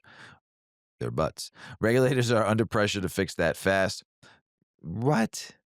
This has been Fast. going What's on. It's fast? been Tell going me on since what's fast. 2021. Time to Jeez. get transparency and justice in the process.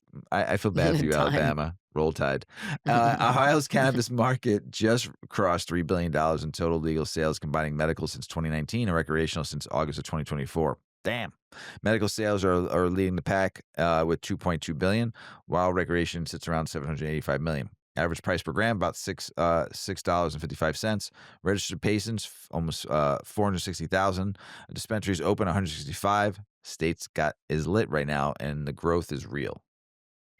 Now I'm turning it over to you, Mrs. Weedman, with some Yeah. political, state, and business news. Tell us what you got. Yep. Illinois Governor J.B. Pritzker is eyeing executive action to ban or heavily regulate intoxicating hemp products over safety fears, especially for kids. Legislature hasn't moved fast enough, so he might do it unilaterally.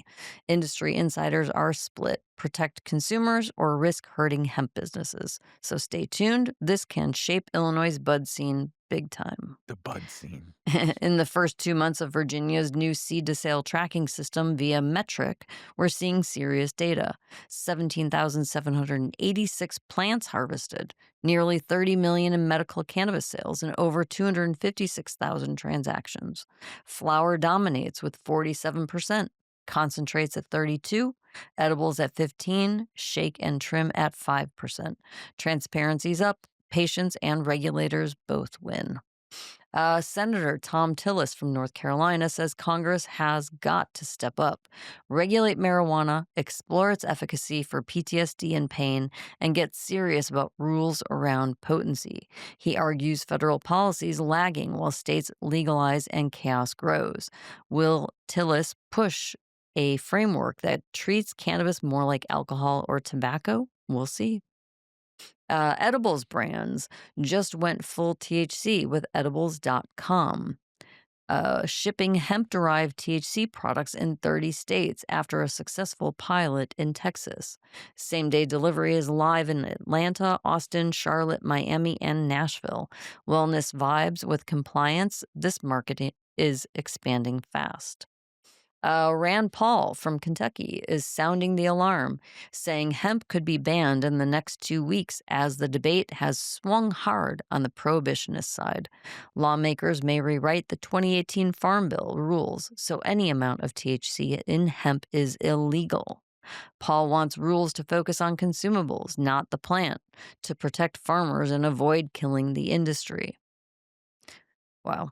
The Buckbee brothers are doing the ultimate juggle, owning businesses straddling both regulated cannabis and hemp industries in Illinois. They're navigating dual licenses, different legal frameworks, and shifting markets. One minute you're dealing with tight cannabis regs, next you're in hemp land with loose rules, at least until they tighten. Vermont is revamping its medical cannabis program. Numbers tanked once recreational shops opened. Starting in July, those shops can get a medical use endorsement so they can serve registered patients tax-free, higher potency, with delivery and curbside pickup. The goal? Keep medical access real for the folks who need it. Republican lawmakers. I'm out of breath. Yeah, a lot of news. Yeah, Republican lawmakers propose Wisconsin hemp-derived THC ban. GOP lawmakers introduce legislation to close the legal loophole, allowing sales of hemp-derived THC products in Wisconsin. That's bad. Arizona's weed game is blazing. Cannabis businesses there are topping the charts with insane valuations. With only 169 dispensary licenses statewide, dual use medical and recreational licenses, booming demand, and steep profits, operators are shelling out over $10 million for a single license. Investors are flocking. If you're buying or selling in Arizona, you know the game has changed. In Utah, a survey of over 200 medical cannabis patients showed why many still use unregulated weed. Legal stuff is pricey, and folks with chronic pain or PTSD have tight budgets often. So, what helps? Accurate info. Using the state website leads people towards safe, licensed products. Texas Governor Greg Abbott just issued an executive order banning hemp derived THC products for anyone under 21 with strict ID checks, stronger testing, tougher labeling, and record keeping. Retailers risk losing licenses if they don't comply. He's telling agencies to enforce now while still keeping adult access legal. Kentucky's cornbread hemp brand just sued Tennessee, yeah, the whole state, over upcoming hemp regs launching in January of 2024, saying the state's new three-tier system is discriminatory. They argue it hammers out-of-state businesses and messes with interstate commerce. Tennessee says tiers equal safety and regulation. Cornbread hemp says that's just code for protectionism. There's a legal battle heating up.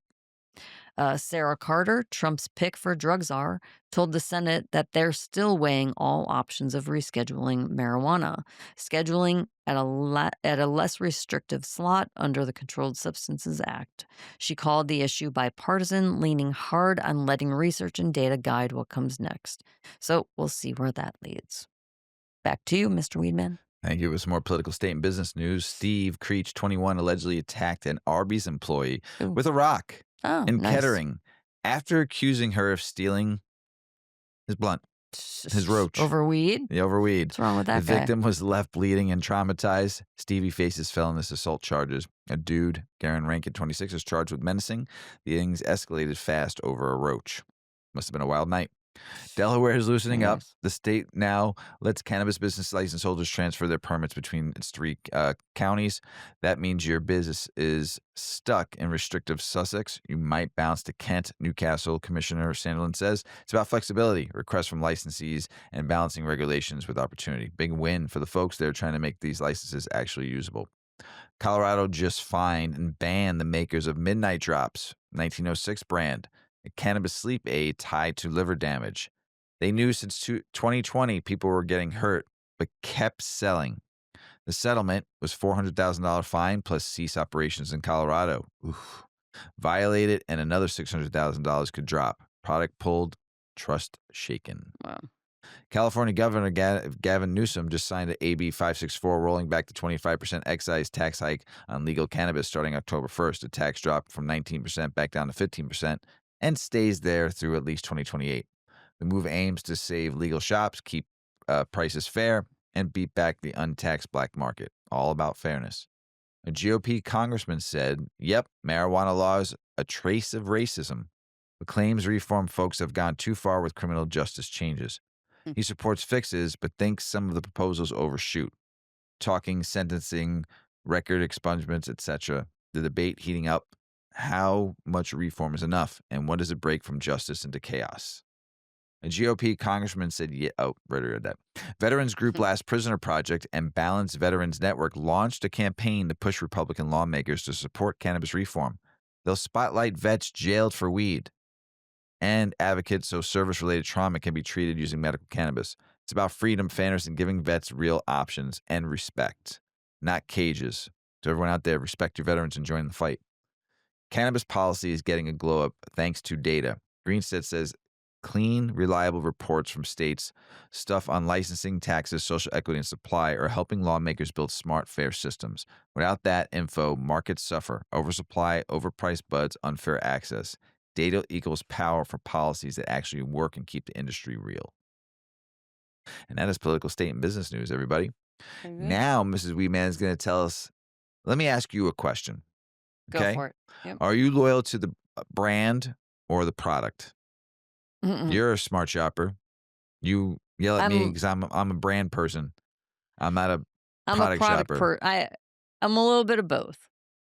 I don't shop for a brand just because the brand. I don't just trust that the brand is always gonna be perfect, and I'm always willing to try a new product. So Right. I like new products, I like to explore, I like to try new things, um, and if a product is touting that it's healthy and clean and doing all these good things, I wanna give it a try. But I probably have I have, like, brands that I prefer. Yeah, and I stick to brands for a long time until maybe I don't like the new style that brand might have brought out, Mhm. and then I'll move on. Like if you look my sneaker selection over the last 25 years, Yeah. I wore Nike for a very long time, Mhm. right? Mhm. And then I went to Adidas for Yeah. a very long time. And their last couple pairs of shoes I wore did not fit my feet right anymore, and now I'm at New Balance. Yeah, you were at, like, Under Armour or Just for working yeah. out. Yeah. Never wore them out of the house. That Right. was just for working out at the gym. So, but those 3 shoes have been my shoes Your go-to. for the last 30 years, maybe? Yeah. Yeah, 30 years. Hmm. Yeah. And I haven't worn Nike in a long time, and I still like the Adidas that I still have. Oh, I threw Converse in there every once in a while too, but Mhm. my consistent where I went the 3, when it came to sneakers, and, it's weird how I like my brands, not really so much products. I stick with something for a long time. I don't Yeah. know, weird. So tell us about it, Ms. Weedman. Yep. In most consumer packaged goods industries, brands drive decisions. Shoppers walk into a store looking for Coca Cola, Nike, or Tide. And if those brands aren't available, many will leave without buying. Cannabis retail tells a different story. Here, product loyalty can often outweigh brand loyalty, and the distinction is shaping the way dispensaries and producers compete. While some companies cannabis companies have made headway in building a recognizable brand, many consumers are not yet loyal to logos, color palettes, or celebrity endorsements. Instead, they remain loyal to products, the form, effect, and prices that meet their needs. Recent cannabis consumer survey data from the Brightfield Group, published in the newly released Q3 edition of MJ Biz Fact Book, shows that many consumers are willing to switch brands if their preferred option is unavailable, while only a small minority see all cannabis brands as interchangeable. A vape cartridge shopper might prefer a certain brand, but if it's not in stock, they'll usually choose another cartridge rather than leaving empty handed. Within those categories, branding may play a role, but it is rarely the deciding factor. That makes cannabis products loyalty more powerful than brand loyalty in shaping baskets at checkout. Branding is still developing as a purchase driver in the cannabis industry, said Kate Stevenson, director of client strategy at the Brightfield Group. Most consumers think about the product itself before the brand when making a purchase decision. According to Stevenson, 60% of cannabis consumers agree with the statement, "Cannabis brands don't matter to me. I buy what the product has to offer." Even more, about 80% say they'll choose a similar product from another brand if the one they want is out of stock. Still, Stevenson said, that doesn't mean brands are irrelevant. Only 30% of consumers believe all cannabis brands are pretty much the same. That tells us that people do have preferences, or at least a roster of favorite brands they switch between. The key, she added, is for companies to remain visible and available on shelves. Staying stocked and ensuring products meet consumer needs and preferred formats is essential for capturing attention in a market that's still a relatively young category.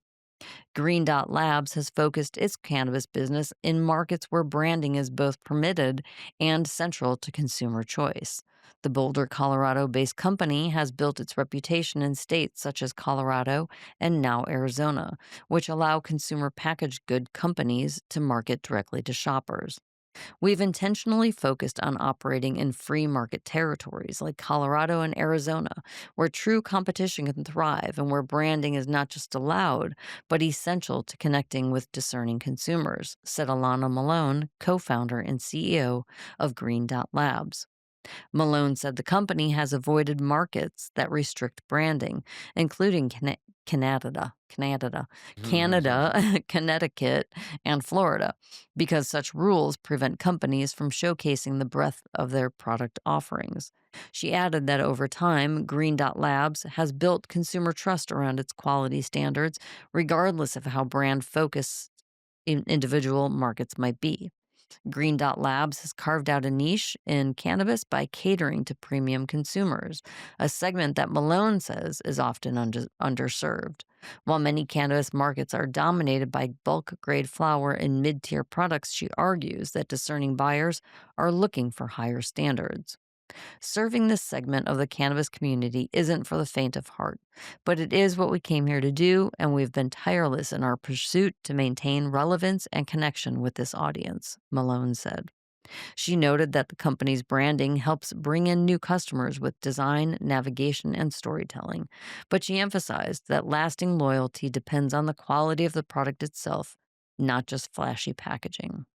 For retailers, the product distinction matters. If shoppers are more loyal to products than brands, dispensaries gain leverage in steering purchases through promotions, product placement, and pricing.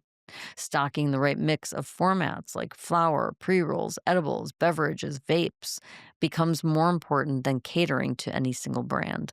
Retailers that can anticipate consumer intent and meet it with reliable inventory are more likely to win repeat business. For brands, the challenge is different. Standing out in an environment where consumers care more about effects and formats than logos means building trust over time.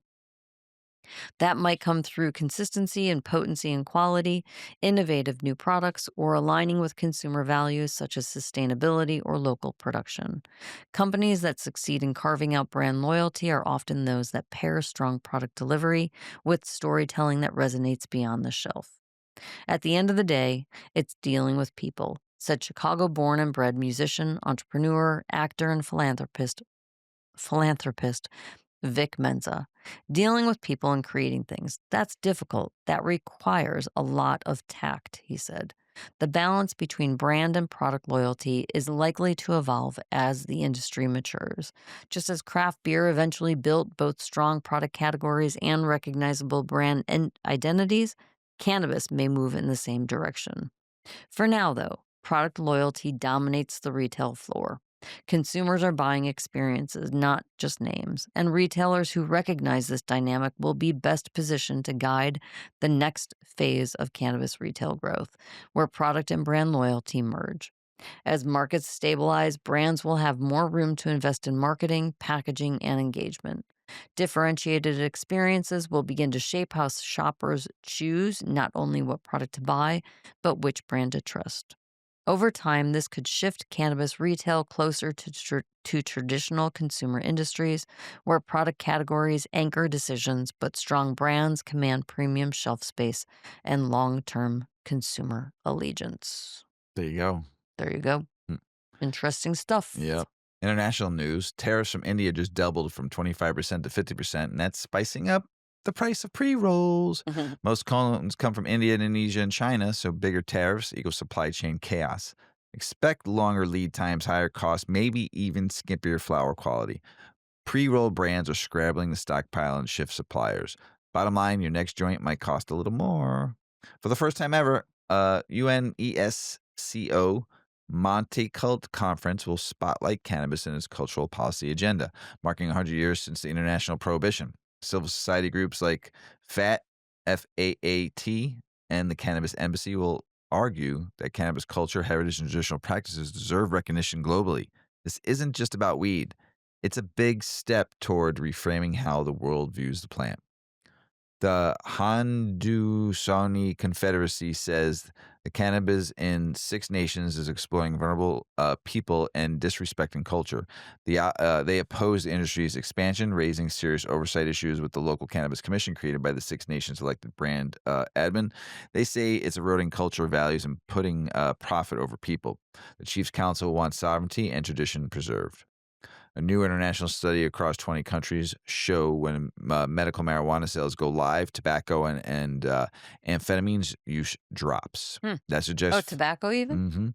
That suggests folks might be substituting cannabis in place of riskier stuff. Also, MC markets grow fast post legalization. Average increases 26 tones a year, and legalized countries will regulated systems and easy access, healthier outcomes. Europe's green wave is gaining momentum. Countries like Slovenia are holding referendums and for medical personal use. Switzerland is pushing for full adult use legalization by 2026. Czechia is also drafting laws to legalize personal cultivation, possession, and more. If you're keeping score, more EU nations are lining up to flip the legal switch. Hmm. Growers in Canada want cannabis farm tours to become a new wine tasting. Pictures, scenic fields, strain education, maybe even farm gate sales. But regs aren't quite there yet. Licensing, strict consumption rules, and provincial laws are slowing the rollout. Still, optimism is high, could be a major win for cannabis tourism and small farms. New analysis says if the NHS in the UK expands access to medical cannabis, it could unlock 13.3 billion in economic value over 10 years. Chronic illness strains, workforce, legal cannabis might help thousands return to work, slash hospital visits by 28%, and ease NHS pressure. Public wants this. Now it's about time to make it real and fair. Canada's cannabis sales in July creeped up just 1% from June to 485 million. Pretty sluggish. Year-over-year growth was only 1.4%. Some provinces like Quebec and Alberta saw mild gains. BC dropped. Some reasons. More stores are failing flower prices are helping, but the fireworks are missing. Can higher growth return? We'll see. Inside CM Green in Bangkok, cannabis has gone prescription only since June of 2025, and things got surreal. Bartenders are now training doctors on terpenes. Tourists drool at the jars, only to get slapped with prescription requirements. Sam Green sacrificed 30% of revenue to stay legit, pulling unapproved edibles, hiring physicians, obeying rules. Trust, not just Green, now keeps the dispensary alive. That's international news, everybody. Pretty good, Mr. Weedman. And let's close it out with Mrs. Weedman right here.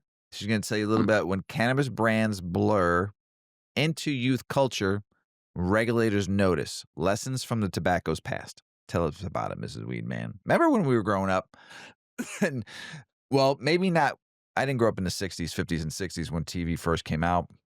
Especially in the 60s, there were cigarette commercials. We didn't have cigarette commercials. We might have just caught the end of it. We might have caught, like, I think they were No, banned. we had Virginia Slims and the Marlboro Man. Yes, There were but commercials. they were ended. I think they were done by the 70s, weren't they? Or by, like, the end of the 70s. Because Yeah. magazines, you still saw plenty of advertisement for Yeah. tobacco companies. And billboards. Billboards, yeah. Now you don't see any of it. No. So growing up, we were still living in that world where your mom would give you a buck to go to the corner store to pick up a pack of Cools. With a handwritten note. No, I didn't even need that. Yeah. Just for my mom, you know? Mhm. And so cigarettes smoking has changed a lot. So Yeah. tell us about this, Ms. Weedman. All right. Cannabis is meant to be enjoyed for adults, but when products start looking like candy or cartoons, the line gets blurry. Tobacco's history shows that even the appearance of marketing to kids can trigger harsh regulations. If cannabis wants a sustainable future, it has to prove it can draw that line for itself. Cannabis has always been fun. It's part of what makes it powerful, what makes it stick in culture. But fun becomes a problem when it starts creeping into the territory of kid friendly. This is the line in the industry that needs to be paid attention to now more than ever. History has already shown that what happens when that line gets crossed, big tobacco learned it the hard way. Even the appearance of marketing to children is enough to trigger a backlash that can reshape an entire industry. How about remember Camel Joe? Yep. Joe Camel, Oh, yeah. right? Once upon a time, tobacco companies leaned hard into youth culture. Joe Camel, candy cigarettes, neon packaging, and bubblegum flavored smokes were all part of the playbook. By the early 1990s, research showed that 6-year-olds recognized Joe Camel almost as easily as Mickey Mouse. Wow. Camel's share among underage smokers soared. The public's response was swift. By 1998, the Master Settlement Agreement banned cartoons and tobacco ads, restricted sponsorship, and wiped Joe Camel off the map.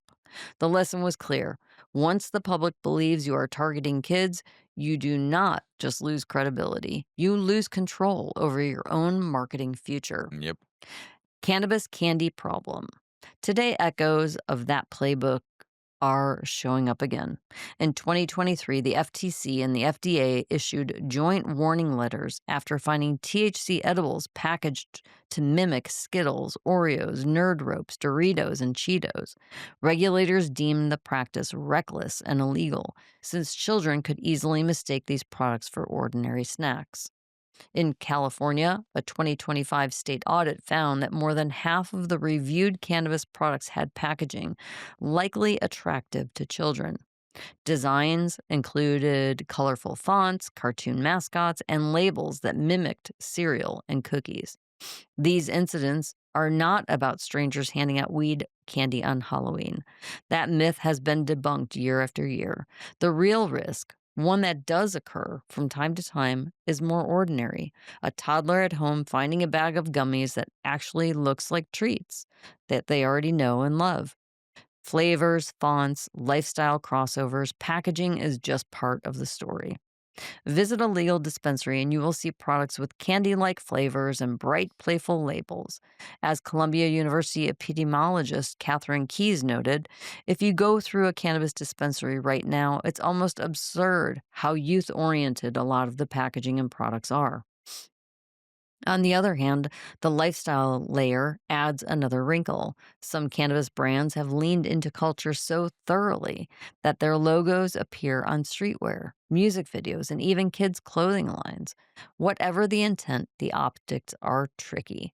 When children wear cannabis branded merch, even innocently, it normalizes adult practices in youth culture. On social media, the risks multiply. A 2022 study of dispensary posts found that 6% featured cartoon characters like SpongeBob, Rick and Morty, while more than a third advertised steep discounts. These are old marketing tricks recycled from alcohol and tobacco, and for a reason. They still work. In the US, states are already tightening their grip. Colorado banned edibles shaped like animals or fruit and requires a universal THC symbol on every piece of candy. New York's cannabis regulations forbid packaging or ads designed in any way to appeal to children. California has barred cartoons, neon fonts, and fruit imagery on labels. At the federal level, agencies are also stepping in. The FTC and the FDA crackdown on copycat edibles showed regulators do not need cannabis to be federally legal to act. And in Congress, the issue is already in debate. In 2025, Senate leaders cited hemp derived gummies marketed like Oreos and cereals as justification for closing the intoxicating hemp loophole. Senator Mitch McConnell called it deceptive and predatory marketing toward children. If cannabis continues down this path, federal legalization could arrive paired with harsh restrictions, plain packaging mandates, advertising bans modeled on tobacco, or a blanket prohibition on flavor. As things stand, the industry risks trading creativity for a regulatory straitjacket. The situation may seem dire, but let's remember cannabis is not big tobacco. It does not need to be. Nevertheless, perception is powerful. If the industry does not draw a clear line between adult fun and kid friendly branding, others will draw it for us. The choice is simple. Either the industry proves it can self regulate, or Congress and regulators will do so with a heavy hand. Cannabis has a chance to rewrite a different story, a responsible story, one that keeps products creative and culture rich without turning them into candy colored billboards for kids. That is how the industry earns trust, protects its future, and avoids being treated like the enemy it never wanted to be. Good article. Yeah. Hit some good key points there. Mm-hmm. So good stuff, Mrs. Weedman. You had some long ones today, some bangers. I did some big reading yeah. today. You feel better? Ah. Well, got anything else to say before we go? Everybody have a fantastic week. I can't talk anymore. Hey, everybody out there in the world, we love you. Thank you for listening. Thank you for Dutchess to throw into the cause. We appreciate you. Good weed. Liked it. Got me Yeah. nice and stony baloney. Love you. Stony baloney. So thank you, Ren and So Dutchess and the Dutchess Cannabis team. We appreciate y'all out there. Thank you again, everybody out there. We love you. Like Paulie always says, smoke smart, puff puffing away. puff, puff, pass. Check out our cannabis lifestyle brand online at 8decades.com. Our custom smokes and accessories are perfect for your coffee table, bedroom nightstand, or kitchen counter. They're designed for you to show them off. The Canna community is also loving our hemp and cotton blend t-shirts, sweatshirts, scarves, and hats, finished off with our 8 Decades logo. We've got some awesome long-lasting goods that will be your favorite for years to come. 8 Decades, because a 9th decade of cannabis prohibition isn't acceptable.